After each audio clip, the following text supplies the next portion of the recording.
The restaurant was elegant, quiet, and far too perfect for what it was meant to be, a night of forgiveness. Maya sat across from Ethan, watching the candlelight flicker between them like a small, fragile hope. The place smelled of rosemary and butter, the sound of clinking silverware blending with soft jazz in the background.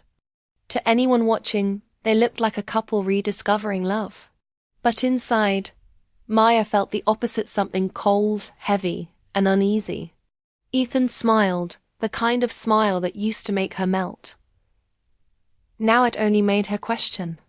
I wanted tonight to be special, he said, reaching across the table to take her hand. His touch was warm, but it didn't feel safe. It felt staged. She nodded, forcing a small smile. It is special, she said softly. But the words were automatic. Inside, her thoughts were restless. The last few months had been strange. Ethan, coming home late, avoiding her eyes, locking his phone when she entered the room. When she asked questions, he laughed it off, saying work was stressful. She wanted to believe him. She really did. The waiter arrived, polite and calm, setting 2 plates before them. For the gentleman, the risotto. For the lady, the salmon with lemon butter. Maya blinked. Wait, I didn't order salmon, she said. Ethan laughed lightly. You said you'd let me pick tonight, remember? Trust me, it's amazing here. She stared at the plate. The salmon looked beautiful golden, glistening under the warm lights, but her stomach turned cold. She was allergic to shellfish. Deathly allergic. 1 bite could close her throat within minutes. Ethan knew that. He'd been there once when it happened. He'd driven her to the emergency room, terrified. So why would he order it now? Her smile faltered.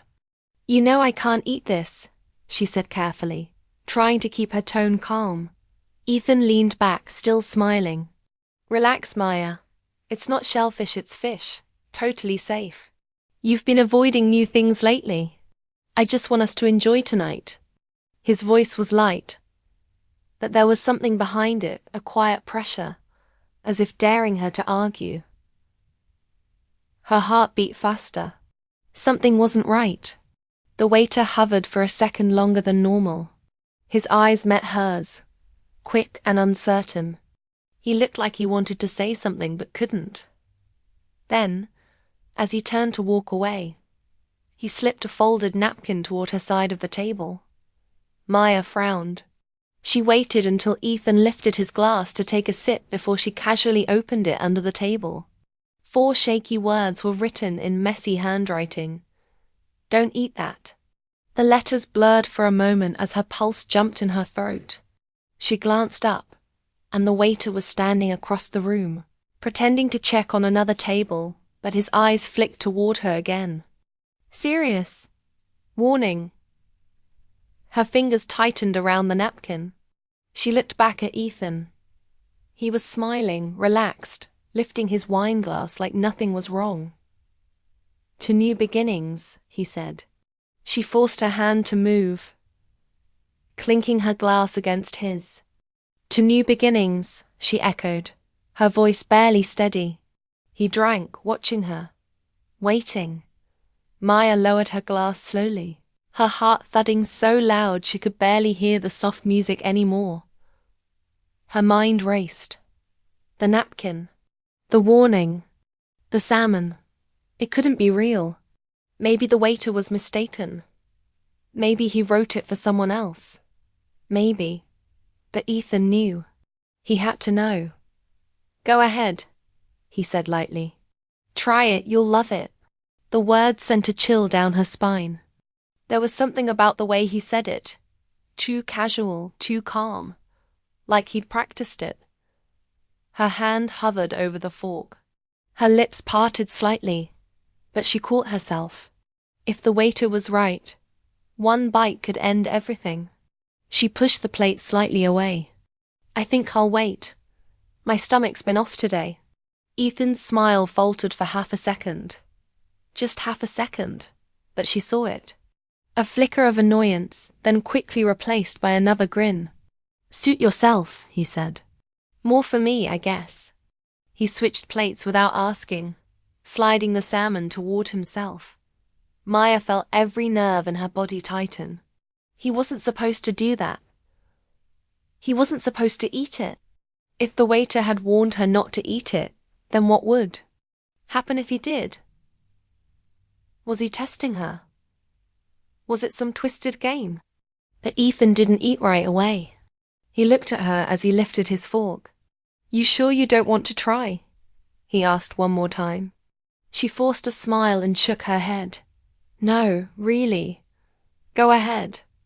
He nodded and took a bite. Chewed, swallowed, and smiled. The relief she expected to feel didn't come. Instead, there was only confusion. Maybe the waiter was mistaken.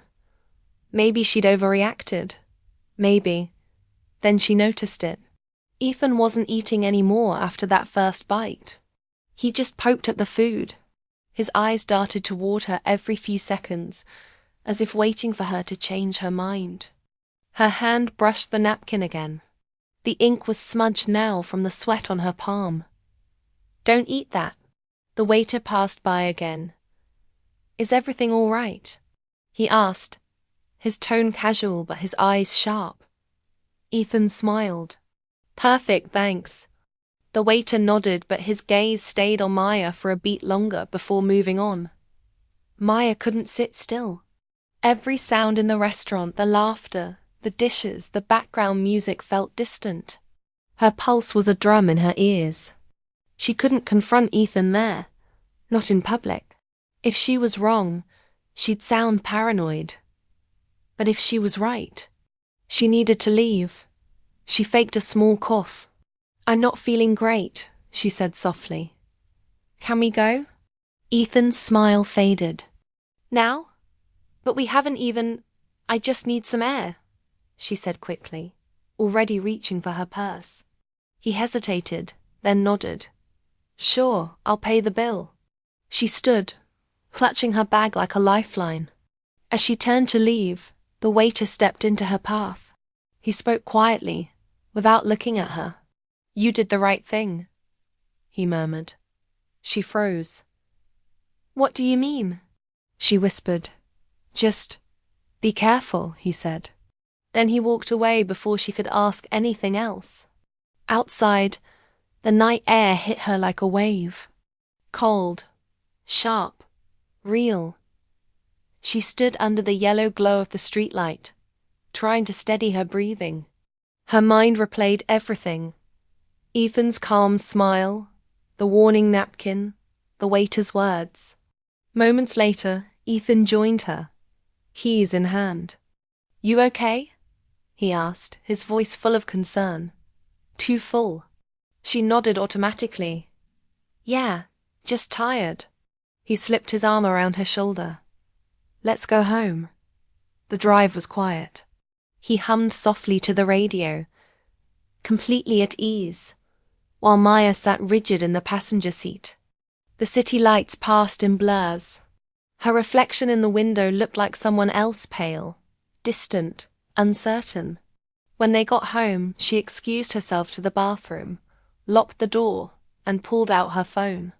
She stared at the napkin she'd hidden in her purse, the messy ink still visible under the harsh light. Why would the waiter warn her? Why only her? She scrolled through her messages with Ethan. Nothing strange, nothing obvious. But something inside her whispered that tonight wasn't a misunderstanding. It was something else, something deliberate. Her chest tightened as realization crept in, slow and terrifying. Ethan had chosen that restaurant. He had ordered for her. He had insisted she eat. She leaned against the sink, her pulse echoing in her ears. The napkin slipped from her fingers and fluttered to the floor. She didn't pick it up. Outside the door, Ethan's voice came softly. "Maya? You all right in there?" She stared at the door. "Yeah," she said, forcing her voice steady. "I'm fine." But she wasn't. She'd never felt less fine in her life. When she finally walked out, he was on the couch, smiling, the TV glowing faintly across his face. It was a smile she used to love. Now it scared her. That night, she lay beside him, staring at the ceiling while his breathing deepened into sleep. The napkin was still in her hand under the blanket, the paper crumpled and warm. She didn't sleep. She couldn't. Somewhere between the ticking of the clock and the hum of the street outside, she made herself a promise.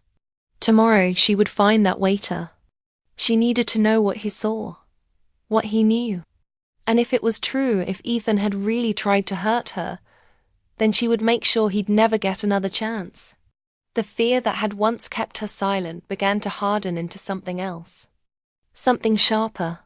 And as the first light of morning crept into the room, Maya stared at Ethan's sleeping face and whispered to herself, "I know what you tried to do." She didn't cry. She didn't move. She just waited for dawn. Because tomorrow, the truth would begin to unfold, and she wouldn't be the one caught off guard again. The next morning, sunlight poured through the curtains, but Maya felt none of its warmth. She hadn't slept. Her mind was still replaying the waiter's warning. "Don't eat that." The 4 words echoed through her head like a drumbeat she couldn't silence. Ethan was humming in the kitchen, making coffee like nothing had happened, like last night wasn't sitting heavy between them. She walked out slowly, watching him. He turned, smiling that same easy smile she once loved. "Morning, sleepyhead," he said. "Feeling better?" She nodded faintly, pretending to yawn. "Yeah, just tired." He kissed her forehead, handed her a mug, and went back to his phone. The calmness in his movements unnerved her. He wasn't nervous or apologetic about what happened at dinner. It was as if he'd already forgotten it. Or worse, he thought she had. Maya sat quietly, pretending to sip her coffee, while her eyes studied him. Every detail seemed different now. The smooth way he lied, the calculated pauses in his speech, the distance in his smile. Last night she'd almost died. She was sure of it, and the person sitting across from her had planned it. She spent the day moving in silence, but her mind was busy. As soon as Ethan left for work, she picked up her phone and called the restaurant. Her voice trembled as she asked for the waiter. "Daniel speaking," came the familiar voice on the line. "This is Maya. We met last night," she said quickly. You gave me a napkin." There was a pause. "Yes," he said finally, his tone cautious. Her voice cracked. "Why did you tell me not to eat it?" Another pause. Then his voice dropped, low and serious. "Because I overheard him. Your boyfriend. He was at the kitchen counter before your order came out. He told the chef to brush the salmon with shrimp paste." Her stomach clenched. "Shrimp," she whispered. "He knows I'm allergic." "I thought so," Daniel said quietly. "When I saw your face after the food came out, I realized you had no idea. I switched the plates when the server wasn't looking. That's why nothing happened." The world tilted around her. She gripped the counter to steady herself. Why would he do that? She asked, her voice barely a whisper. Daniel hesitated. "I don't know. But be careful, ma'am. Whatever that man's planning, it's not just dinner." He hung up. For a moment, Maya just stood there frozen. Then something inside her cracked open. A wave of disbelief, anger, and fear all at once. Her body shook, but her mind was clearer than ever. She knew Ethan. He wasn't careless. If he did something like this, there had to be a reason. Her phone buzzed. A message from Ethan. "Be home late tonight. Don't wait up." She stared at it for a long moment, the little heart emoji burning in her vision. Then she made a decision. She needed to know why. That night, after he left, she sat at his desk in the study. She'd never gone through his things before. It used to feel like a violation of trust. But now, she had no trust left to break. She searched his drawers, his laptop, his folders. At first, nothing. Then she noticed a small USB drive taped under the desk drawer. She plugged it into her laptop. Was full of documents, business contracts, bank statements, and scanned forms with both their names. Her eyes widened when she saw the letterhead. Life insurance. Policy. The policy was under both their names, joint coverage for their bakery business. But Ethan was listed as the primary beneficiary. The payout number at the bottom made her breath catch. It was enough to start a new life. Her fingers shook as she scrolled further. Hidden among the files was a folder labeled Work. Inside were screenshots of messages between Ethan and someone saved as C. C. Once she's gone, we can file the claim right away. E. We have to make it look natural. No questions. C. I trust you. You always find a way. Her chest tightened. Clara. Her business partner. The same Clara who had stood beside her when they opened the bakery. Laughed with her through long nights of dough and deadlines. Clara, who had become her friend. She scrolled faster. The messages were all about her habits, her allergies, her routines. They talked about timing, insurance, ownership papers, even a plan to handle it quietly. She slammed the laptop shut, her heart racing. It wasn't just betrayal, it was a plan. A full, cold plan to erase her. She stared at the wall, the truth sinking in like poison. The man she loved had planned to kill her. The friend she trusted had helped him. And if the waiter hadn't intervened, she'd be dead right now, and Ethan would be collecting her insurance money. The next morning, Maya didn't confront him. She couldn't, not yet. She needed to think, to move carefully. She put the USB back exactly where she found it and acted normal. When Ethan came home, he kissed her cheek, smiling like everything was fine. I missed you today, he said. She smiled back, the lie sitting heavy on her tongue. I missed you too. She wanted to scream. She wanted to ask why. But instead she let him believe she was blind. Because now, she had something he didn't know, the truth. Days passed like that, Maya pretending, Ethan smiling, Clara visiting the bakery with fake warmth. But underneath her calm exterior, Maya was planning. Watching. Collecting. She copied files from the bakery computer. She saved voice notes of their conversations. Every piece of evidence went into a hidden folder on her phone. Then, one night, she followed Ethan. He said he had a late meeting, but Maya tailed his car from a distance. Her hands gripping the steering wheel, so tight her knuckles turned white. He drove to a quiet cafe on the edge of town. She parked down the street and watched from her car as he met Clara inside. They sat close, laughing, leaning in like lovers. She saw Clara place her hand over his, and Ethan didn't pull away. He looked happy, relaxed, like he hadn't just tried to kill his girlfriend for money. Something inside Maya broke, but she didn't cry. She took photos, clear, undeniable photos, and left before they could see her. Back home, she sat on the couch, scrolling through the pictures.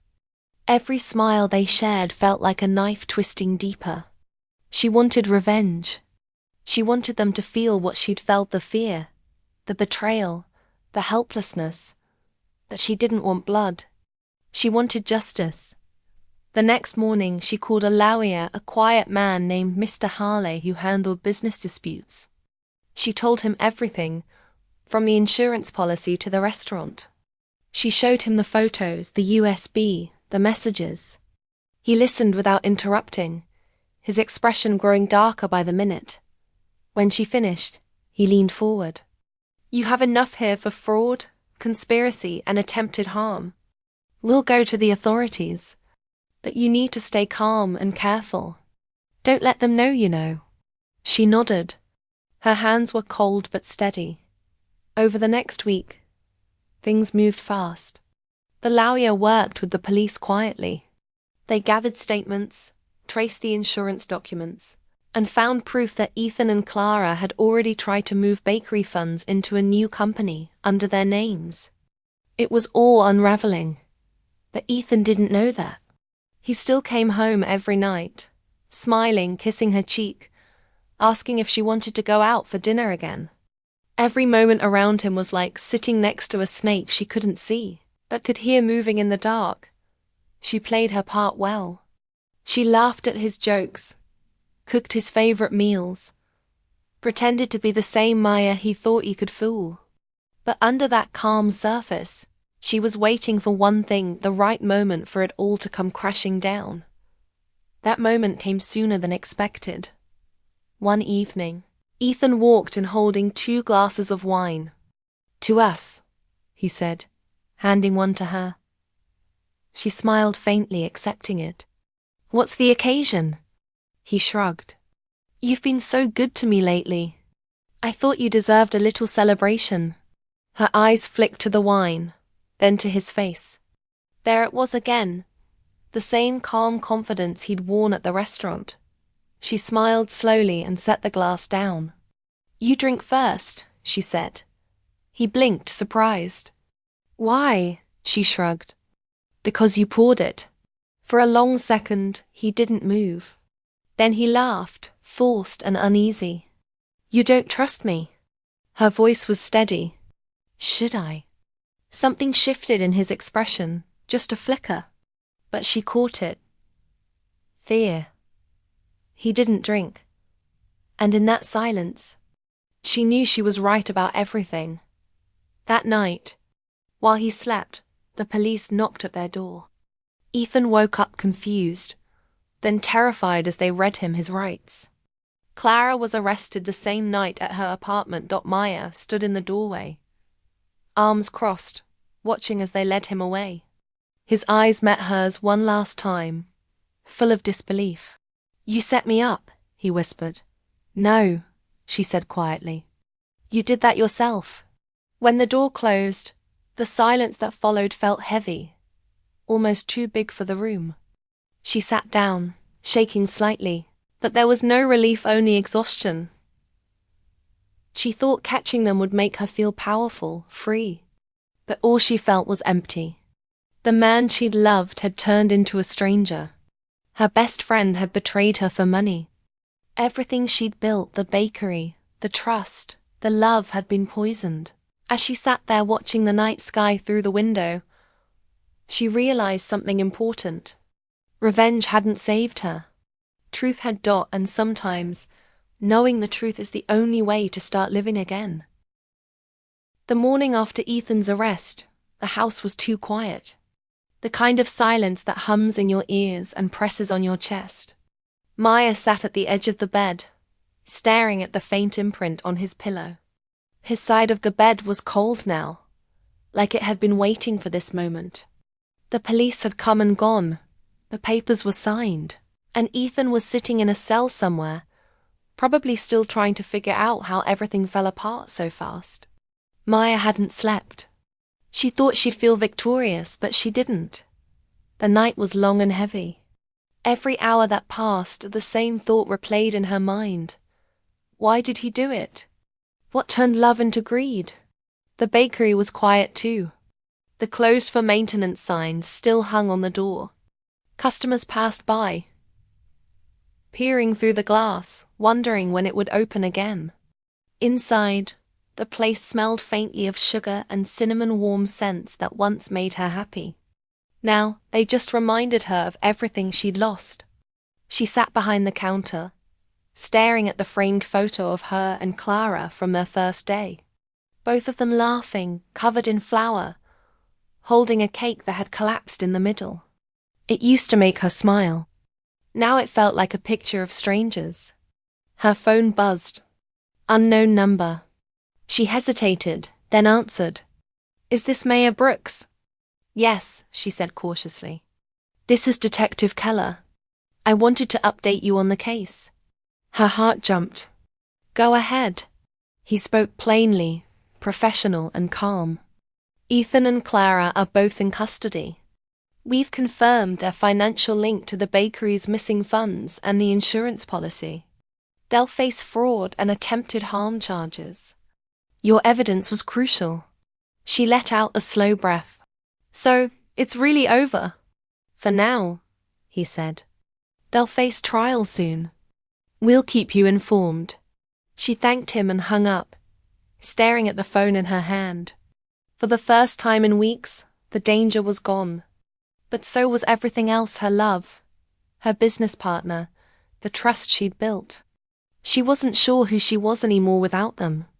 The next day, she was called to give a statement. The courtroom smelled of polished wood and stale air. Ethan sat at the defense table, his hair a little longer, his face pale but composed. He looked up when she walked in. Their eyes met for a split second, and something inside her twisted. He didn't look like a monster. He looked like the same man who once brought her coffee in bed, and stayed up late, helping her bake for the morning rush. But that illusion broke the moment she remembered the napkin. Don't eat that.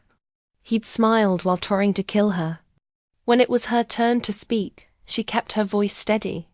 She told the truth: how Ethan ordered her food, how the waiter warned her, how she found the files and messages. She didn't cry. She didn't shout. She just told the story as it happened. When she finished, Ethan's lawyer whispered something to him, but he ignored it. He looked straight at her and said softly, Maya, please. I didn't mean for it to go that far. The judge told him to stay silent, but she couldn't stop hearing his words. Didn't mean for it to go that far. As if almost killing her was some kind of mistake. When the session ended, she walked out before he could speak again. The hallway was bright and cold. She didn't turn back. Outside, reporters called her name, asking for statements. She said nothing. She walked straight to her car, gripping her bag tightly. The flash of cameras behind her faded as she closed the door and sat in silence. She drove aimlessly for hours, past the city lights, through quiet streets. Eventually, she stopped at a small park near the river, the place where Ethan had once proposed to her. She hadn't been back since. The benches were still there, the same tall trees swaying gently. She sat down, staring at the rippling water, and let the memories roll in. The laughter, the promises, the soft I love you that used to feel so real. It all felt like a story that belonged to someone else now. Her phone buzzed again. It was Daniel, the waiter. She hadn't spoken to him since the night he saved her. Hey, she said softly, answering the call. Hi, it's Daniel. I just wanted to check in. I saw the news, he said. His voice was careful, kind. Yeah, she said. It's been a lot, I bet, he said quietly. I'm glad you're okay. There was a pause. You know, he continued, I still think about that night. I don't know why I looked back at you. Something just told me I had to. Maya smiled faintly. You trusted your gut. That saved my life. He hesitated, then asked gently, Do you feel better now that he's caught? She looked at the water for a long time before answering. I thought I would. But it doesn't feel like winning. It just feels empty. Like all the noise stopped. But I'm still waiting for something to start again. Daniel's voice was soft. Maybe that something is peace. She didn't reply, but his words stayed with her long after they hung up. Over the next few weeks, the world began to move again. The bakery reopened under new management, her management. Customers returned slowly, smiling, unaware of what had happened behind those doors. Maya threw herself into work, determined to build something honest from the ashes. But every time someone mentioned Ethan's name, her chest tightened. The news talked about the trial briefly, Then it disappeared from headlines. People moved on. She wished she could too. Then one morning, she received a letter from the detention center. It was from Ethan. Her first instinct was to throw it away, but something stopped her. She opened it. It was short, just a few lines in his neat handwriting. Maya, I don't expect forgiveness. I don't even expect you to read this. I just want you to know I never planned for you to die. Clara pushed it further than I realized. I let greed get in the way, and I'll live with that forever. I loved you, in my own broken way.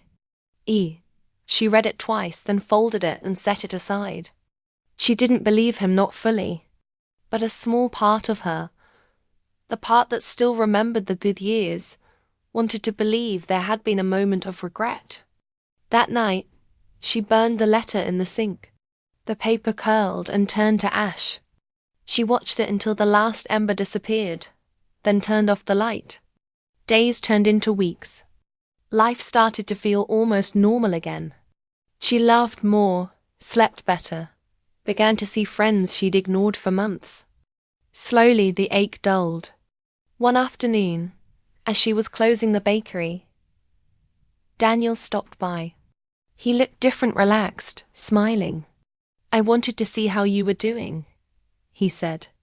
I'm better, she said honestly. Still figuring things out. He nodded. You will. You already are. They talked for a while. About simple things, the weather, the business, his new job. When he left, he said something that stayed with her. You didn't let what happened define you. That's rare. After he left, Maya locked up and stood outside for a long time, watching the streetlights glow. The world was still spinning, even after everything. She realized something then. Revenge hadn't healed her. Justice had exposed the truth, but healing was something she had to build herself. It wasn't about getting even. It was about letting go piece by piece, day by day. That night, she drove back to the restaurant where it all began. It was quieter now, a different waiter behind the counter. She asked for a table by the window and ordered tea. When the tea arrived, she looked around, remembering that night, the fear, the napkin, the man she thought she knew. She reached into her bag and pulled out the folded napkin she'd kept all this time, the one that had saved her life. The ink was faded, the edges worn. Don't eat that.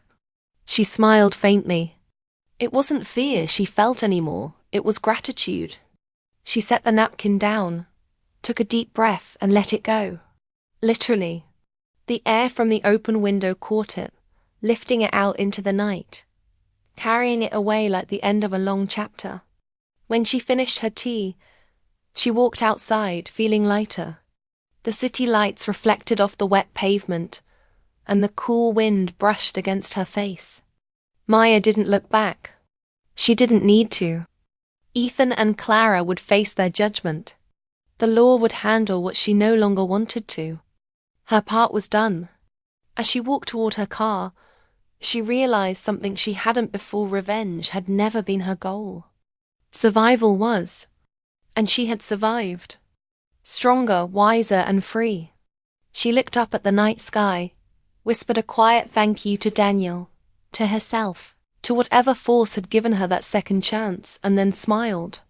The past was behind her now, and the future, at last, was hers to build.